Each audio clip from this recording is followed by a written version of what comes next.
Cuaderno 51 de Cristianisme y Justicia. Pasado y futuro de la evangelización, poder, oro, alteridad y evangelio. A cargo de José Ignacio González Faus. Primer apartado. Introducción a los tipos de evangelización europea. En la historia de la Iglesia y fuera de los siglos iniciales, Europa ha sido hasta ahora la principal evangelizadora, casi la única. Hablar de nueva evangelización quizá pueda significar una evangelización que no esté hecha a la europea, o al menos que aprenda de lo que en Europa puede ser una acumulación de experiencia y responsabilidad. De experiencia, porque la historia evangelizadora de Europa desborda los límites de América Latina y de los últimos 500 años y coincide casi con la historia del cristianismo. De responsabilidad, porque Europa invadió y colonizó no solo América, sino también países asiáticos y africanos, y miró muchas veces la evangelización como el fruto de o la excusa para sus conquistas. A lo largo de este cuaderno intentaremos reflexionar sobre los parámetros de la vieja evangelización europea, desde esa óptica doble de la experiencia y la responsabilidad, para aprender cuáles son los obstáculos que debe evitar a toda costa una evangelización realmente nueva. La Iglesia europea evangelizó demasiadas veces desde el poder, o al menos junto al poder. En los primeros siglos, la conducta de los cristianos y la palabra de los apologetas habían sido factor decisivo de evangelización. Desde Constantino y Teodosio cambian las cosas. Los francos, los godos y una buena parte del imperio son evangelizados por la conversión de sus reyes. No nos toca a nosotros juzgar o condenar esos caminos, pero al menos sí que es preciso constatarlos. Hoy, desde nuestras sociedades laicas y pluralistas, es difícil que comprendamos hasta qué punto el factor religioso era en aquellos tiempos un elemento imprescindible de cohesión social. Quizás solo el Islam de hoy puede darnos cierta idea de esa necesidad social del factor religioso, como también de los enormes peligros de esta concepción. Segundo apartado, el modelo evangelizador desde el poder después de Constantino. Hecha esta constatación, aún podemos añadir que en este modelo caben dos opciones evangelizadoras. Desde el poder se puede arrasar y sustituir, pero también se puede transformar. Ambos caminos coexisten en la primitiva evangelización europea y me limitaré a evocar un texto que sirva como ejemplo de cada uno. 1. El poder para transformar. La carta del Papa Gregorio I al monje Agustín es ejemplo preclaro de una evangelización que intenta transformar más que destruir. Es muy posible que algunas de sus expresiones no nos agraden hoy, como por ejemplo la que califica las religiones primitivas de los bretones como culto a los demonios, pero aún así muchas otras expresiones de la carta son un modelo de afán inculturador y de respeto. Dice así: que se derribe el menor número posible de templos paganos, que se pongan reliquias en ellos para que se cambie simplemente su objetivo, que no se cambien en nada sus costumbres de los días de fiesta, que en ellos se levanten ramas alrededor de la iglesia como hacían alrededor de los templos paganos, y que celebren la fiesta con banquetes religiosos. San Gregorio intenta conservar todo lo posible y transformar, en lugar de destruir, aquello que no le parece aceptable.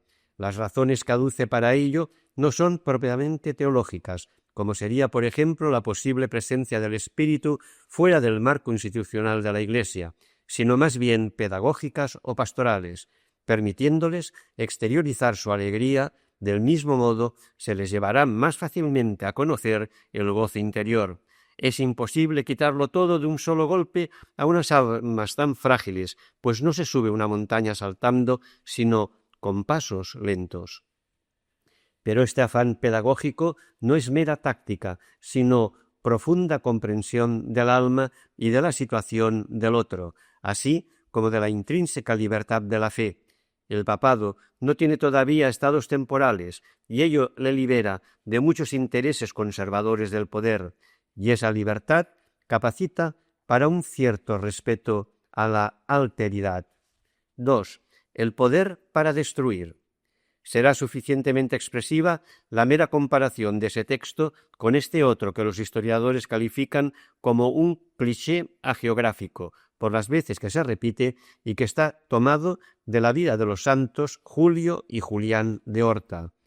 Dice así: derribar las imágenes de los dioses, talar los bosques sagrados, incendiar los templos y santuarios, levantar a menudo sobre el mismo emplazamiento iglesias o capillas y proceder al bautismo de las multitudes.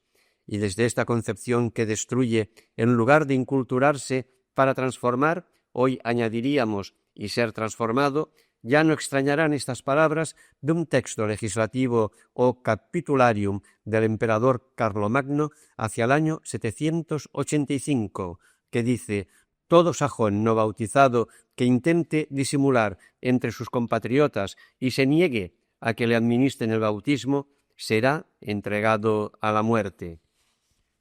3. Balance rápido. Repito que no se trata ahora de criticar desde fuera, sino de constatar, porque ello es necesario para comprendernos a nosotros mismos y para aprender.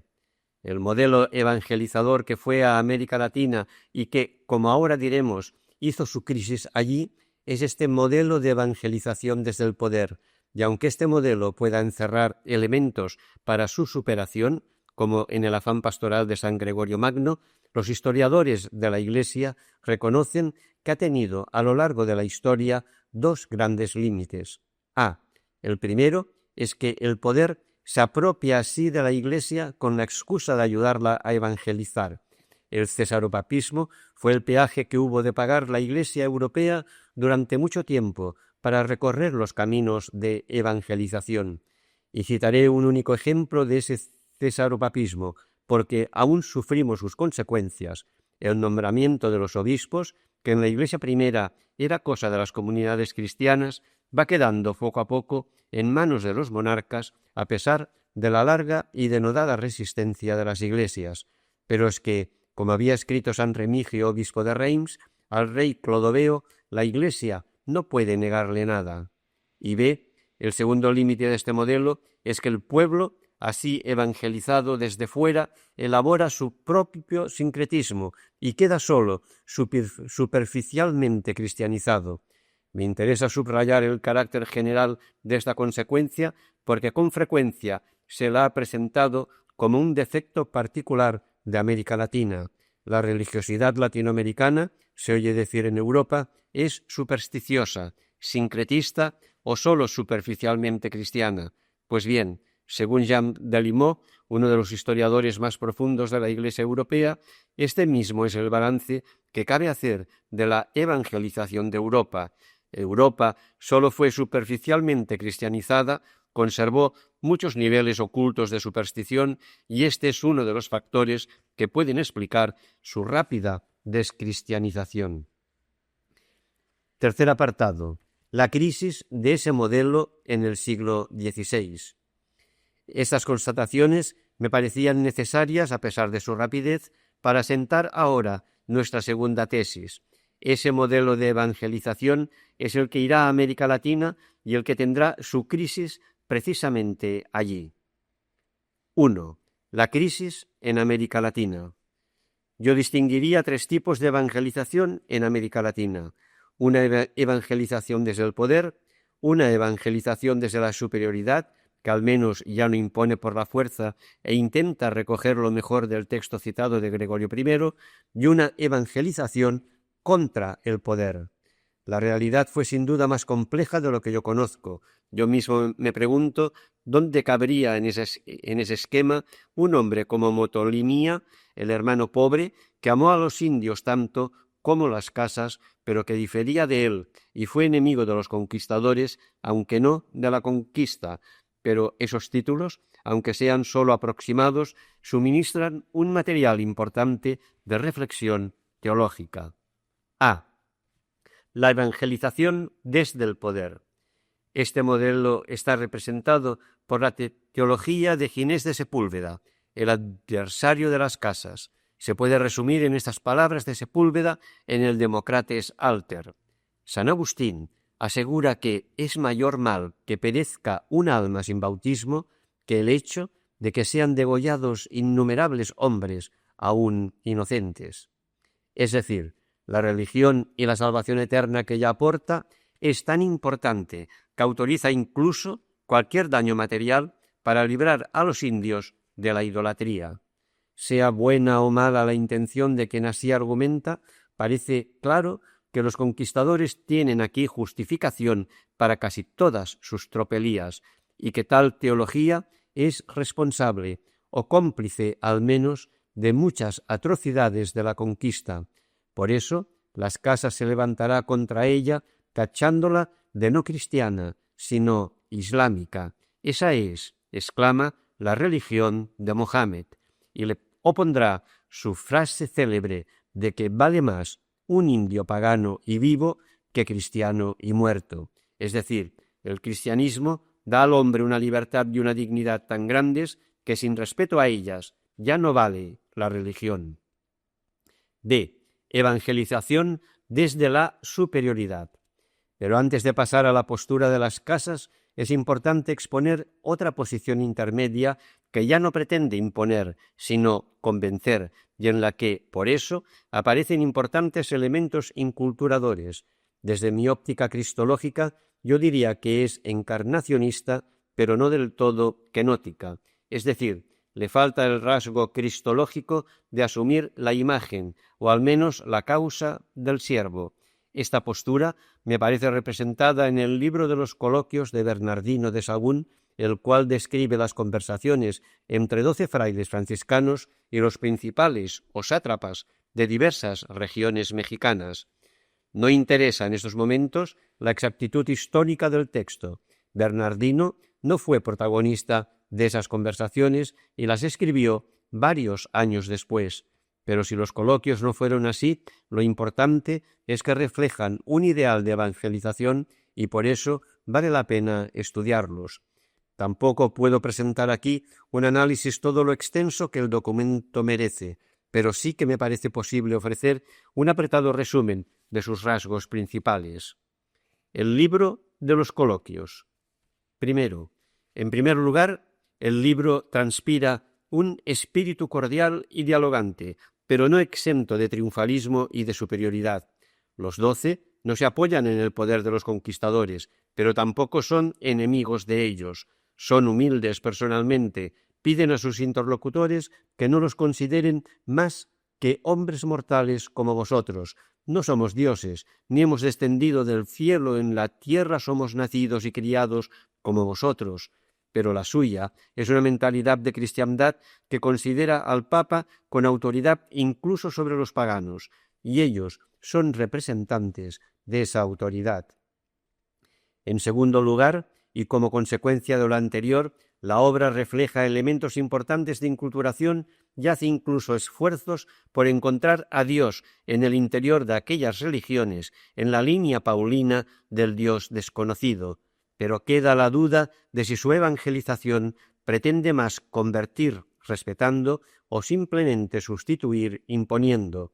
La posterior visceral oposición de Sahagún al culto de Nuestra Señora de Guadalupe, precisamente porque se la decía parecida en la colonia de Tepeyac, donde se veneraba una diosa azteca, Cihuacóatl o Tonantzin, puede abonar prácticamente esta sospecha. Tercero, precisamente por eso los apóstoles no llegan a valorar la bondad de los otros, incluso aunque la constaten. Nuestro texto describe encantadoramente la bondad de los sátrapas. Somos vaxos y de poco saber, que aunque es verdad que tenemos cargo del reino y república, no tenemos su saber ni prudencia. Disculpa su idolatría, al revés de lo que hacían los conquistadores. La razón que hay para que vosotros no queráis vexar a vuestros dioses no es otra sino no haber oído las palabras y doctrina de Dios y que no tenéis ninguna escritura suya. Pero a pesar de todo ello, nuestro texto no parece percibir la seriedad de la objeción de conciencia de los paganos y el imperativo moral que ellos sienten de fidelidad a su religión, pese a que lo describe también con mucha exactitud. Pues no se trata sólo de que no nos parece cosa justa que las costumbres y ritos que nuestros antepasados nos dejaron, nosotros, con liviandad, las destruyamos, sino de algo mucho más hondo, que ellos creen haber tenido una experiencia religiosa válida y que, aunque tengan autoridad, no pueden imponer una apostasía a sus súbditos. Cuarto, y esta actitud evangelizadora deficiente, a pesar de sus méritos, está relacionada con un contenido también deficiente de la evangelización. El Dios que anuncian los apóstoles es un Dios de las victorias y no de la cruz. El principal argumento de su exposición parece ser que sus dioses no pudieron librarlos de las manos de los españoles porque éstos eran siervos del verdadero Dios todopoderoso y los ayudó. Los conquistadores quedan aquí reivindicados y esta concepción bélica de Dios extrapola el drama celestial, ángeles demonios, que en nuestro texto tiene una presencia muy llamativa y convierte la tarea terrestre de evangelizar en reflejo de esa lucha celeste. El reino de Dios, que es objeto de toda evangelización, se identifica totalmente con la pertenencia a la Iglesia y desde aquí toda alteridad tiene que ser vista como demoníaca. La eclesiología posterior de Sagún. Por eso nuestros apóstoles, antes que evangelizar, eclesializan y sin duda también hispanizan, porque ese argumento que reivindica a Dios por sus victorias militares refleja la teología de la España imperial, que atribuye su grandeza a Dios más que a la propia codicia y que es típica de todos los imperios. El presidente Bush ha vuelto a resucitarla en pleno siglo XX y refleja también la teología del piadosísimo Colón, para quien, como dice un juego de palabras alemán, Gott y Gold, Dios y oro, sonaban lo mismo. ¿Qué puede haber ahí religiosidad? No lo negamos, pero queda la pregunta de si se trata de la religiosidad de aquel con mayúscula que dijo: no podéis servir a Dios y al dinero. En cualquier caso, esta mentalidad, desligada ya de la buena voluntad de los 12 frailes, es la que da ocasión para que los conquistadores repitan más tarde que el oro de los indígenas era la oportunidad que Dios les había dado para que pudiesen cambiarlo por la fe cristiana. Y hay dicho que no nos corresponde a nosotros condenar desde nuestra mentalidad moderna lo poco apreciados que acabaron siendo aquellos hombres, indica hasta qué punto incluso su moderación resultó conflictiva. Y es importante subrayar además la magnífica evolución que fue teniendo Bernardino de Sahagún. El trato con los indígenas le fue haciendo amarlos y desde ahí comprenderlos y abrirse a la alteridad. Al principio él les enseñó castellano y latín, pero luego estos indígenas trilingües fueron sus ayudantes decisivos en la conservación de la lengua nahuatl, cuya gramática escribió Bernardino, y en la impresionante recogida de textos, costumbres y oraciones de los indígenas que le convierten hoy en el padre de la etnografía. Su historia de la conquista es calificada por León Portilla como la visión de los vencidos, y todas estas pinceladas explican el ostracismo a que le fueron relegando los personajes oficiales, desde un provincial que aducía razones de pobreza para prohibirle sus investigaciones, hasta los políticos que secuestraron sus obras, las cuales no pudieron ser publicadas hasta los siglos XIX y XX. Pues bien, en todo este proceso se gesta la primera crisis de la evangelización desde el poder. Hoy cabe decir que América creyó por hombres como estos, a pesar de los conquistadores y de quienes predicaban para justificarlos.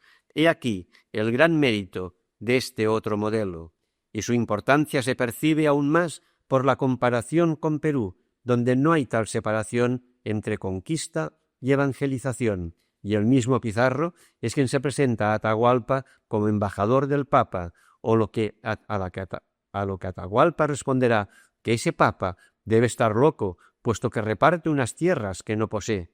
Por eso en Perú el esfuerzo inculturador que en México encarnan estos hombres, aun con sus límites, comienza más tarde. Los lamentos impresionantes del Inca Huamán Poma de Ayala, que por excepción había sido hecho cristiano en España y luego regresó a su Perú natal, se comprenden mucho mejor en este contexto. Pero aunque no podamos juzgar absolutamente, sí que podemos hoy comparar y aprender, y un punto de referencia imprescindible para ello nos lo suministra la existencia, al menos teórica, de otro modelo que se refleja en la teología de Bartolomé de las Casas. C. Evangelización contra el poder. Si hasta ahora hemos hablado de evangelización desde el poder y evangelización desde la superioridad, podríamos hablar de las casas como de una evangelización contra el poder. Se podrán discutir algunos errores o exageraciones de Fray Bartolomé como hombre de acción, pero como teólogo sigue siendo una figura impresionante. Voy a comentar un texto elegido arbitrariamente entre los muchos posibles. Las Casas se dirige sobre todo contra posturas como la de Ginés de Sepúlveda, pero aporta elementos que también sugieren alguna comparación con la postura de Bernardino de Sahagún. Dice así: como cumbre de su argumentación, Las Casas citará el texto de Mateo 5:45. Dios no es un Dios de las victorias, sino que hace salir su sol sobre buenos y malos, y llueve sobre justos e injustos. De aquí se sigue que no se puede causar ningún daño material a los paganos con la excusa de evangelizarlos, pues es el mismo Dios quien les concedió los cielos y la tierra, beneficios comunes a todos los hombres sin diferencia, y los hizo señores naturales de todo ello, no más a unos que a otros.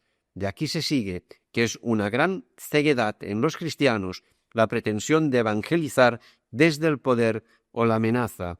Solo cabe el camino del Maestro y Guiador Jesucristo, que consiste en convidar y atraer y ganar por paz y amor y mansedumbre y ejemplos de virtud a la fe.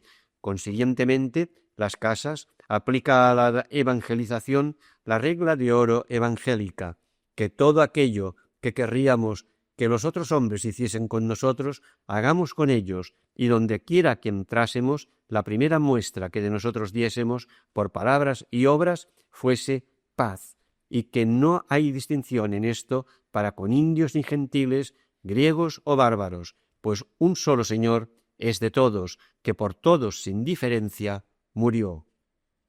El señorío universal de Cristo impide a Las Casas convertir al demonio en clave de explicación única de la existencia de los no cristianos, tentación de la que no se libraba el libro de los Coloquios.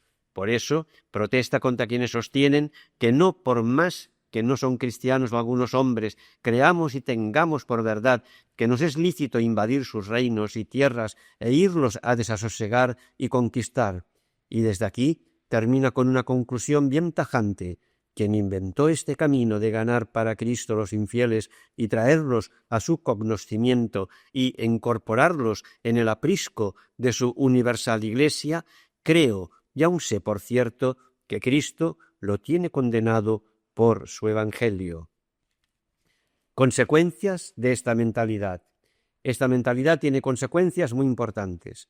En otro momento, respondiendo a Sepúlveda, hace Las Casas dos afirmaciones sobre la evangelización que afectan también a dos puntos del libro de los Coloquios que señalé como insuficientes. A. El respeto a la conciencia, como los idólatras estimen y aprendan ser aquellos ídolos el verdadero Dios, síguese que son obligados a defender su Dios o sus dioses, como nosotros los cristianos lo somos a defender nuestro verdadero Dios y la cristiana religión. Y B.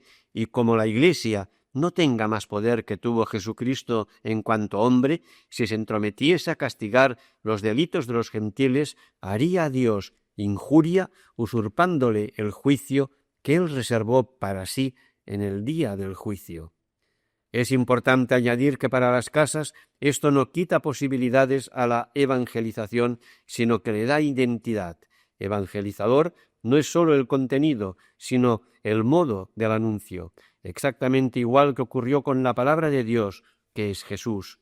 Pero si he hablado antes de evangelización contra el poder, es porque además de Las Casas quería decir aquí una palabra sobre las reducciones del Paraguay que hoy pueden pasar como una de las realizaciones más cercanas al ideal de Las Casas. No se trata ahora de idealizar nada, y es bien probable que algunas críticas modernas a las reducciones tengan beligerancia para nosotros hoy, pero si he citado las reducciones es porque, más allá de sus limitaciones humanas, cuestionan radicalmente buena parte de la teología del libro de los Coloquios. Las reducciones del Paraguay. En efecto, su sentido principal, reflejado ya en la palabra reducción, es que hay que escapar de los conquistadores para poder ser cristianos. Conviene no olvidar que la primera de ellas no proviene de los jesuitas, sino del dominico Fray Pedro de Córdoba, que era el superior y defensor de Antonio de Montesinos en la Española, cuando éste tuvo su célebre sermón. A raíz del episodio, Fray Pedro redactó un esbozo de esta forma de evangelización para el rey Fernando. El primer intento, llevado a cabo por dominicos en la costa actual de Venezuela, fracasó porque un buen día, y contra las ordenanzas reales, un barco de españoles se presentó en el poblado y cogió varios indios como esclavos. Los que lograron escapar se sintieron traicionados por los misioneros y los acuchillaron en venganza. Esto pone de relieve cómo para evangelizar hay que escapar de los conquistadores, y con ello queda claro que los conquistadores son malos a pesar de sus triunfos y aunque les vayan bien las cosas. Dios no los favorece por el hecho de ser creyentes, y sus victorias no son, en todo caso, más que el escándalo bíblico de la prosperidad del impío. Por otro lado, si los conquistadores son verdaderos demonios a pesar de ser cristianos, queda bien claro que no son los dioses paganos los que demonizan a los hombres. La lucha entre bien y mal, tan bíblica por otra parte, pasa por dentro de cada hombre, también por dentro de la Iglesia, y no se identifica con la distinción entre la Iglesia y el mundo exterior a ella. Con ello, quedan desautorizados dos pilares fundamentales de la teología del libro de los Coloquios, el Dios de las victorias y la satanización de lo exterior a la Iglesia, y este me parece que es el significado principal de las reducciones para nuestro tema. Mi análisis podría terminar aquí, pero me parece muy importante comentar que esta misma crisis del modelo evangelización desde el poder que se da plenamente en América Latina aparece insinuada también en la misma época al otro extremo del mundo en la trayectoria de Francisco Javier. 2.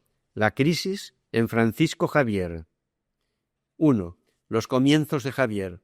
Para comenzar, hemos de decir que Javier en sus comienzos participa de la misma teología imperial de Ginés de Sepúlveda y del modelo evangelizador que ella suministra. Esto produce el primer Javier, que va a la India, enviado por el rey de Portugal, y que pasa por un mundo religiosamente tan rico como la India, sin conocerla en absoluto, preocupado solo por bautizar indiscriminadamente.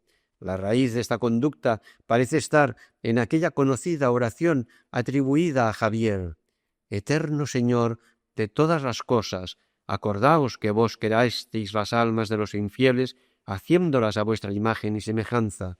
Mirad, Señor, cómo en oprobio vuestro se llenan de ellas los infiernos. Una teología cruel, que es en definitiva una teología del poder eclesiástico, le impide descubrir en esa imagen divina que Javier reconoce la libertad por la que Dios se relaciona con el hombre. Los infieles se condenan involuntariamente. Desde aquí se recupera una concepción semejante a la de Ginés de Sepúlveda, y todo lo que se haga para bautizarlos, aunque sea apoyar las conquistas del rey de Portugal, resultará bueno. 2. El choque con la realidad. Pero esta concepción entra en crisis porque el choque con la realidad que Sepúlveda nunca tuvo, según la versión de Jean Lacouture, Javier no marchó de la India por una especie de divina impaciencia a lo Pemán, que en realidad sería una precipitación muy humana, sino por un conflicto con el sistema colonizador evangelizador que se refleja, por ejemplo, en su carta de enero de 1949 a Juan III, de 1549 será, a Juan III de Portugal. Este rey de Ceilán es favorecido y hace todo el mal que puede con el favor de vuestra Alteza.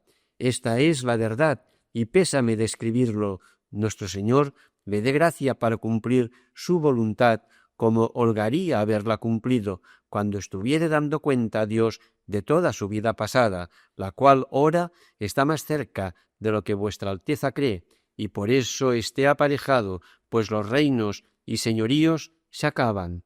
Cosa nueva será, y que nunca vuestra Alteza pasó, verse despojado a la hora de su muerte de todos sus reinos y señoríos, y entrar en otros, donde le ha de ser cosa nueva, ser mandado, y lo que Dios no quiera, fuera del paraíso.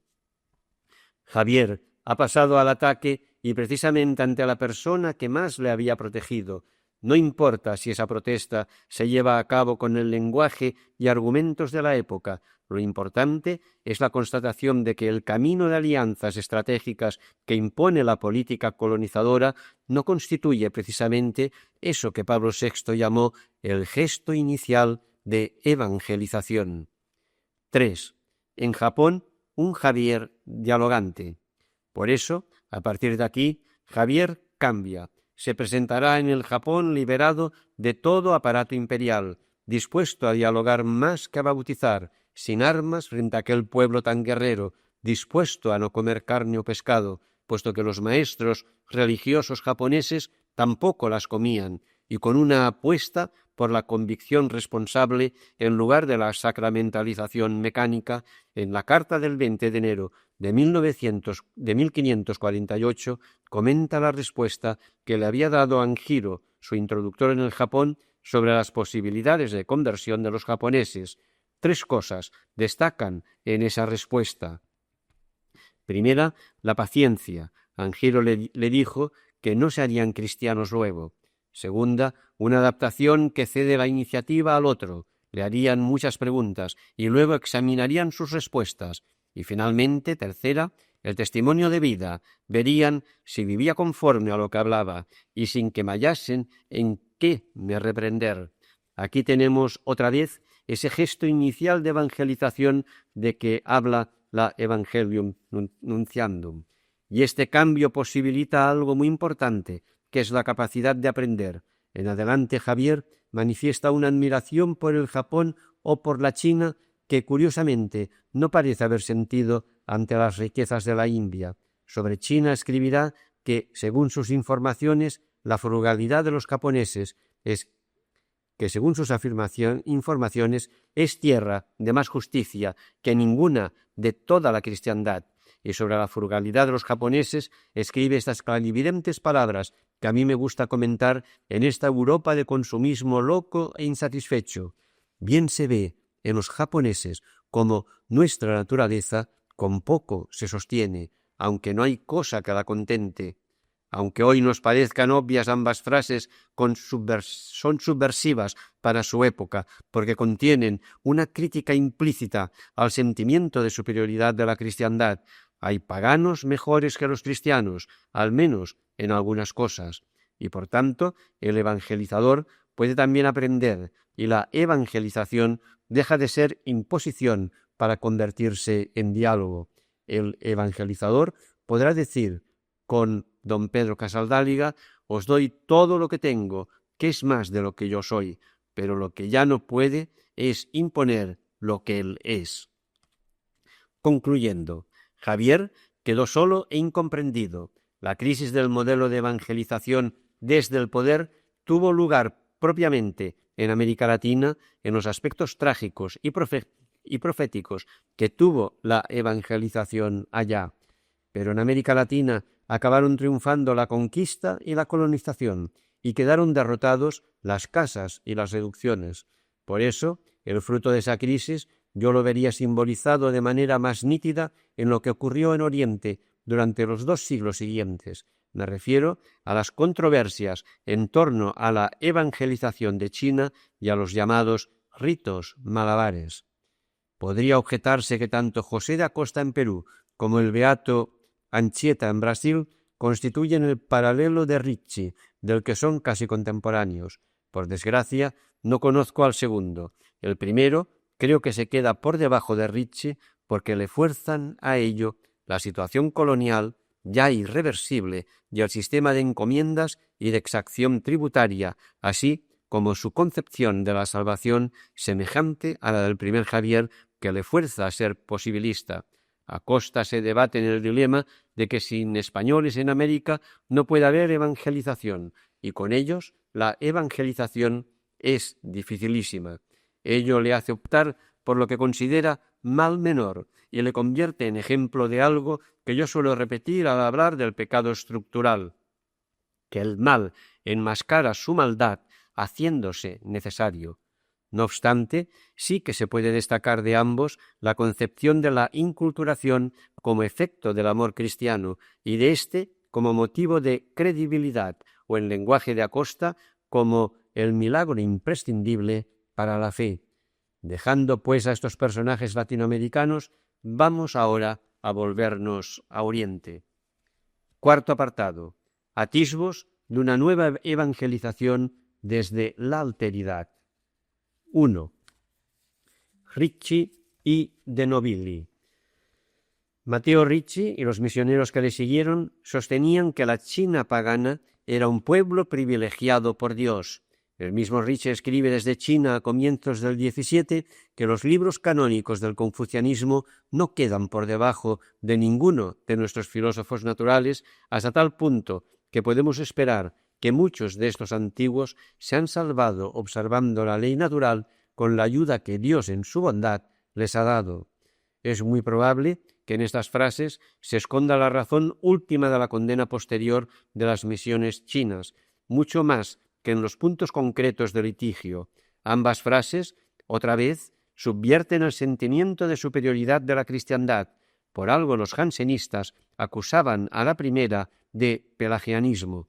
Y si se compara el texto de Ricci con la oración antes citada de Javier, se percibe cómo despoja a la mentalidad eclesiástica de esa exclusividad de la salvación que parece justificar una evangelización impositiva y sin respeto, porque lo curioso es que la Iglesia había aceptado ya la frase de Ricci para los paganos griegos o latinos que pertenecían al pasado y por eso no le creaban la amenaza de la alteridad, pero no quería aceptarla para los contemporáneos, porque ello parecía cuestionar la evangelización desde el poder. Esta incoherencia inconsciente es lo que el texto de Ricci desenmascara, y ello permite comprender la conflictividad de estas tentativas chinas e indias. No hay ahora tiempo para contar toda su historia, solo podemos subrayar su éxito inicial y comentar un poco el aborto de este proceso por la intervención de Benedicto XIV en las bulas de 1742 para el caso chino y 1744 para la India, intervención que 2 siglos después, en 1949, calificaría al cardenal Tisserand como los días más negros de la historia de las misiones. 2. El aborto de ambos procesos por Roma. He tenido la paciencia de leerme íntegras ambas bulas. Creo que puede hacerse el siguiente balance aproximado. Primero, en el campo de los contenidos hay algún discernimiento bien hecho por lo que toca al terreno que hoy llamaríamos social. Por ejemplo, en el caso indio, que no se admita al bautismo a quien crea que los parias son reprobados por Dios, o el mandato de visitar a los parias, o la prohibición de apartar de los sacramentos a las mujeres cuando tenían la regla, argumentando para ello que Jesús había tocado a la hemorroísa. Segundo, en cambio, en el terreno que hoy llamaríamos cultural o hermenéutico, las bulas más bien hacen reír. El carácter civil y no propiamente religioso de muchas ceremonias ante los difuntos, como las tablas en las casas o las ofrendas en los equinoccios, lo reconocerá Pío XII al levantar las excomuniones en 1940, alegando que había cambiado el significado de aquellos usos por la secularización de la sociedad, pero ese mismo carácter civil ya lo proclamaban el emperador chino y sus letrados 2 siglos antes, y en ellos se apoyaban los misioneros, y Benedicto XIV lo reconoce así, pero no puede creerles. Creo que estas bulas contrastan llamativamente con la pedagogía paciente de Gregorio I que citábamos al comienzo de este artículo y constituyen un buen ejemplo de lo que es absolutizar el propio modo de vivir el cristianismo para imponerlo desde el poder. El modo de ejercer la autoridad.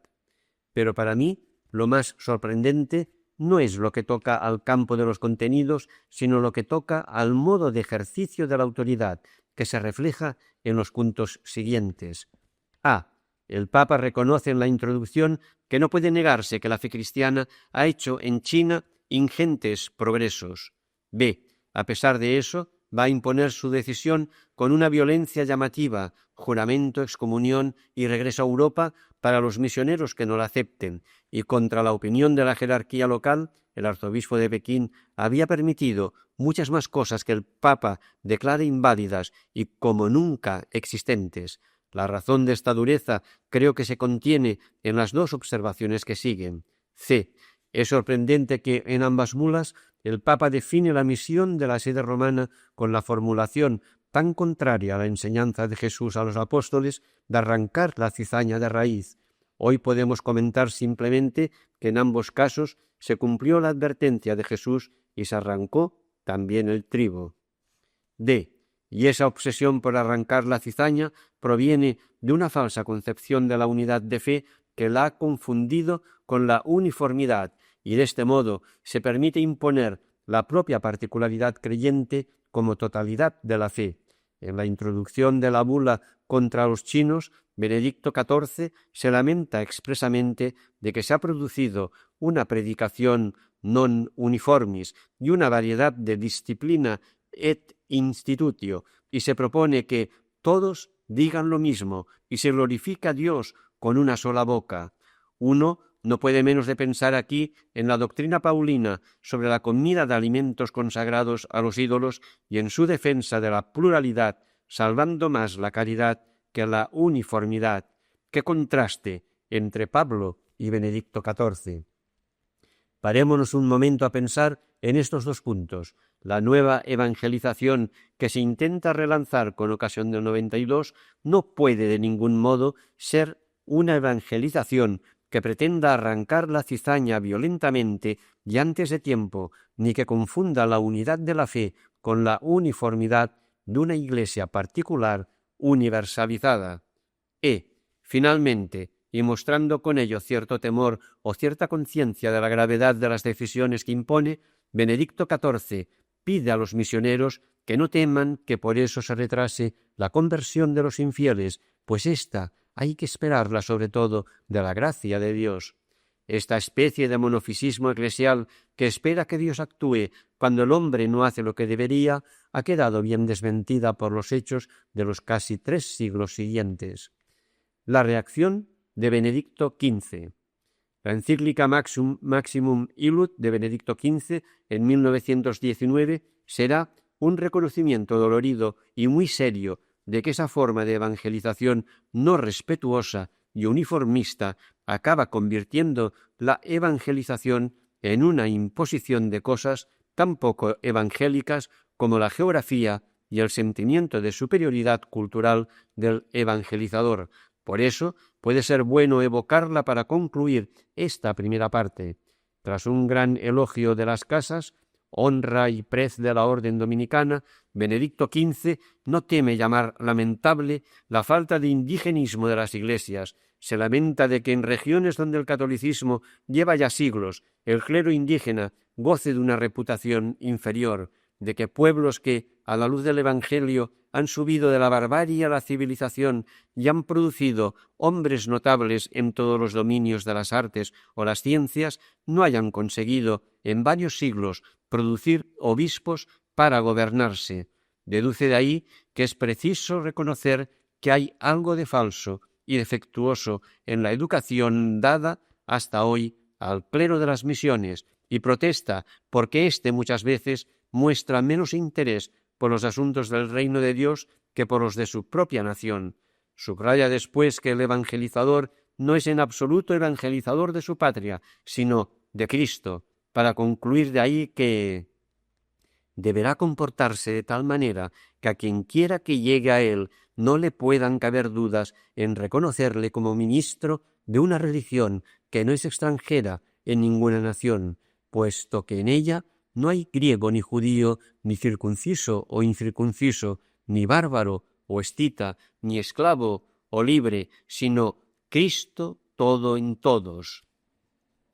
Mucho se ha ganado en este punto a lo largo del presente siglo, aunque no sin dificultades grandes que todavía persisten. Por eso puede ser bueno recuperar estas palabras para que la nueva evangelización no se convierta en imposición de una manera de ser cristiano, respetable quizás, pero ni mucho menos única, y quizás además, dicho sea sin ánimo de ofender, menos evangélica que otras. Ahora, para concluir este artículo, solo nos quedaría suscitar algunas preguntas que brotan de toda esta panorámica histórica. Quinto apartado. Preguntas de cara al futuro. Como ya es sabido, la óptica europea es una óptica cansada y vieja. Nos preguntamos si la época de la evangelización masiva o de pueblos ha concluido ya, históricamente hablando, salvo quizás para el caso de África, más maltratada y menos cuajada en su identidad antropológica. Las razones de esta pregunta son más o menos las siguientes.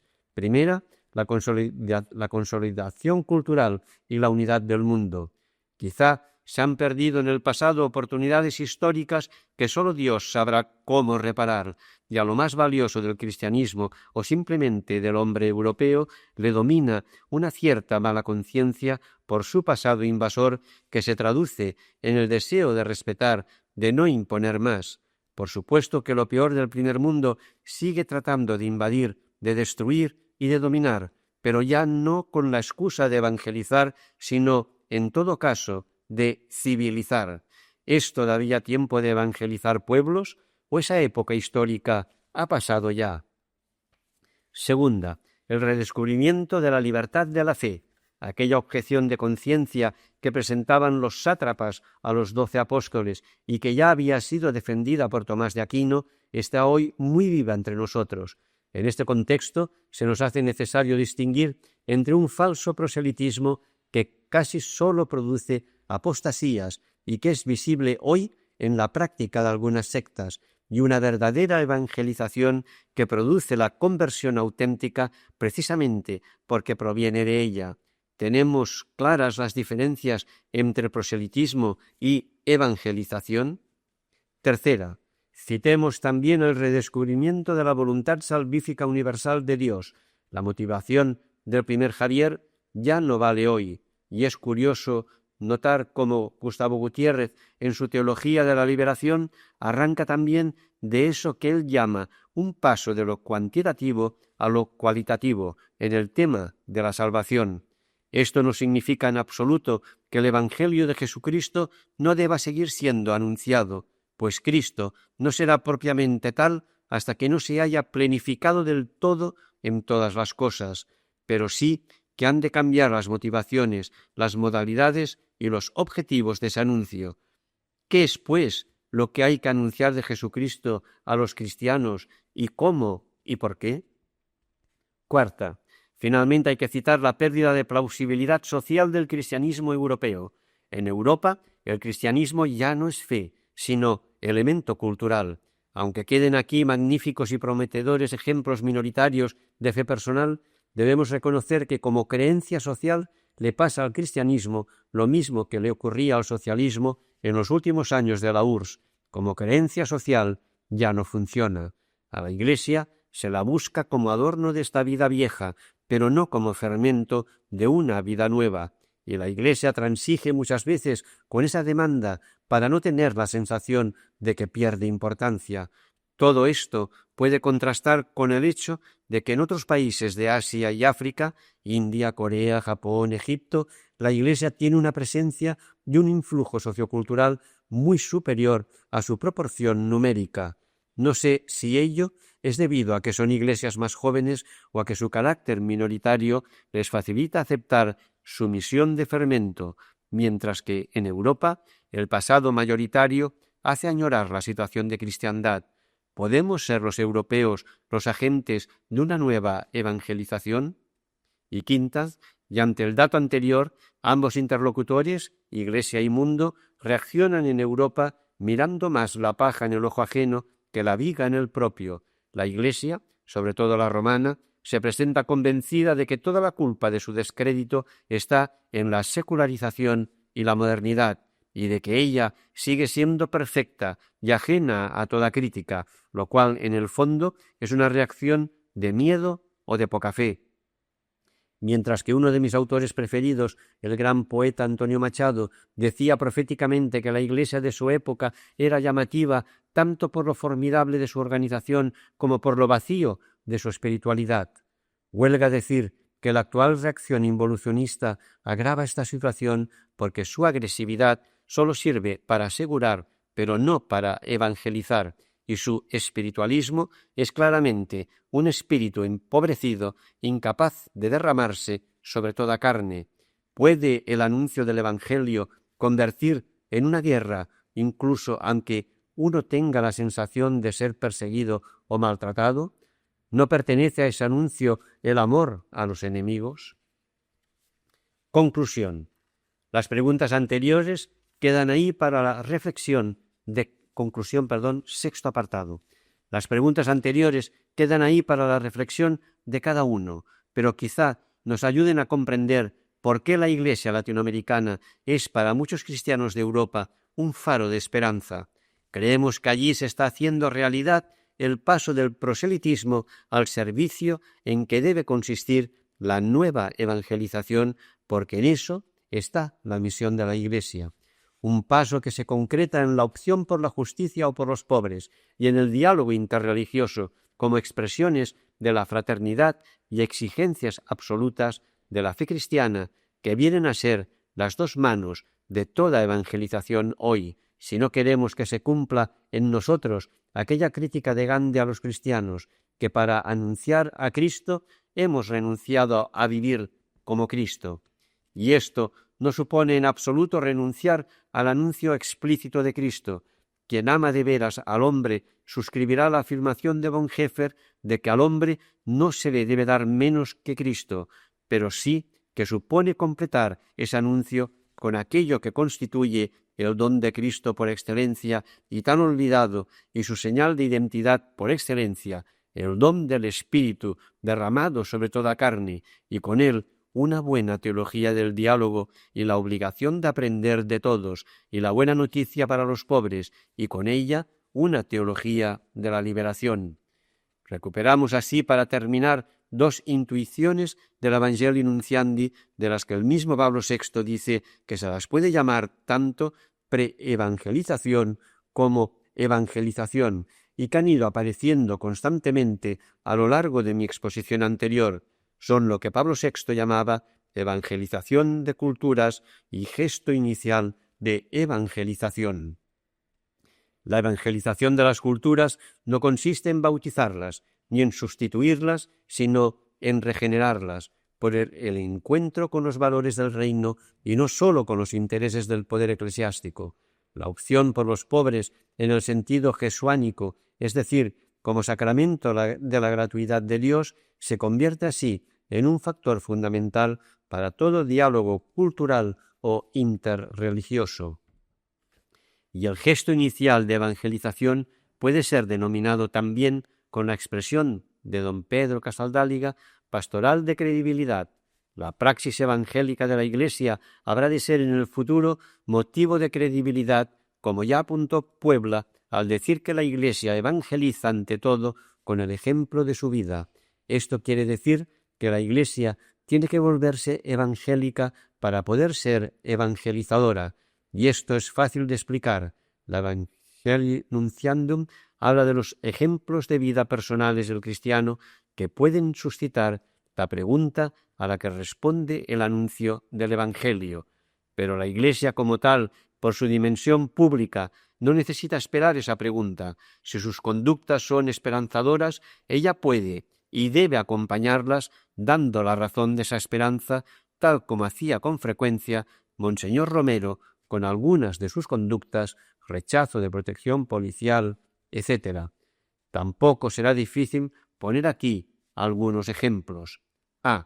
En estos momentos hay algunas iglesias empeñadas en construir grandes catedrales en situaciones de necesidad alarmante. Para esas grandes obras hacen falta siempre sumas abundantes, que en este mundo solo pueden tener un origen ambiguo y quitarse de otros sitios. Supongamos que una iglesia renuncia a la satisfacción humana de tener una rica catedral, incluso que, siguiendo a la solicitud Rei Socialis de Juan Pablo II, si existe ya una suma importante destinada a ese objetivo, la invierte en otra finalidad caritativa, una fundación para víctimas del desempleo o de un maremoto, etc. Ese gesto tan contrario a la lógica de este mundo requiere sin duda una explicación, y la Iglesia podrá decir entonces que el Dios verdadero no necesita templos, que los hombres podemos reunirnos en locales sencillos desde la comunidad interior más gloriosa a Dios, que la magnificencia exterior, que en la encarnación Dios puso su único templo en un hombre y que el culto que él reclama es la ayuda al necesitado, o que la grandeza de un obispo y de una iglesia particular no se mide por el tamaño de su catedral, sino por la magnitud de su servicio. Aquí se ha producido una excelente evangelización. B. Supongamos que frente a un teólogo sospechoso que preocupa al magisterio, éste renuncia expresamente a medidas autoritarias impuestas por vía administrativa, como deposiciones de cátedra, mandatos de silencio o destierros. Este gesto tan contrario a la lógica de la autoridad mundana deberá ser explicado también diciendo que, para la fe de la Iglesia, la palabra de Dios es ante todo una palabra acogedora más que definidora o impositiva, que por eso la verdad cristiana sólo se realiza en el amor, y que cuando Dios respeta la libertad de los hombres, no significa por eso que apruebe nuestras irresponsabilidades o transija con ellas, y que los hombres debemos saber esto muy bien. Aquí se ha producido otra evangelización. Y C. Hace muy poco, en Santo Domingo, la jerarquía católica latinoamericana se ha atrevido a pedir perdón a los pueblos indígenas de América Latina por los pecados cometidos durante los pasados 500 años. Lo más destacable de esta petición de perdón es que la Iglesia es la única entidad que se ha atrevido a hacerla.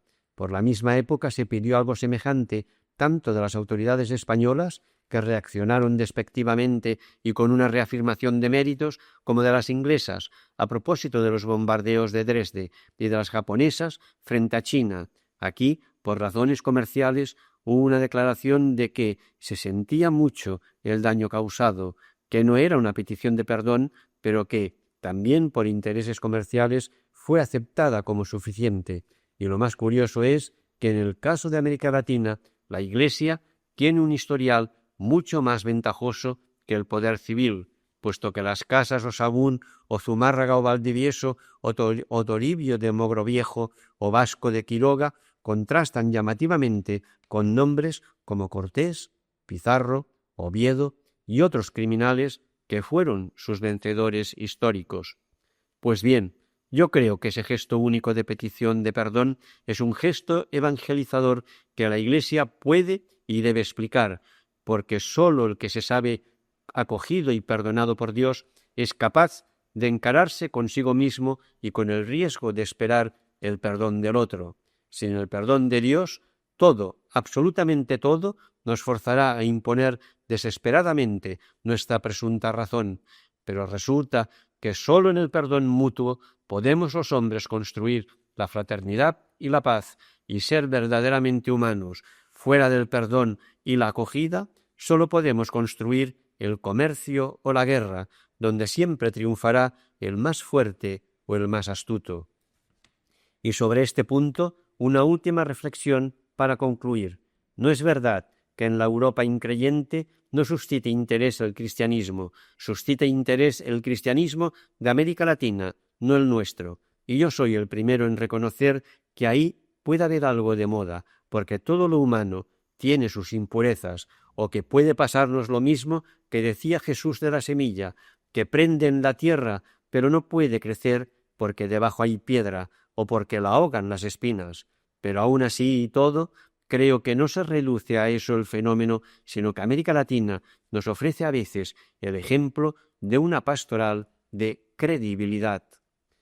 Luego queda todo ese proceso largo de meterse en un mundo, ver cómo suena el cristianismo desde ese mundo y no desde mi propia circunstancia, tratar de vivir de acuerdo a ese cristianismo implantado, ofrecer esa forma de vida por si provoca la pregunta y saber dar razón de ella, un proceso cuya efectividad, por voluntad de Dios, debe escapar a nuestro pleno control, porque es Dios quien da el nacimiento y el crecimiento, y nosotros sólo podemos sembrar y reconocernos como siervos inútiles.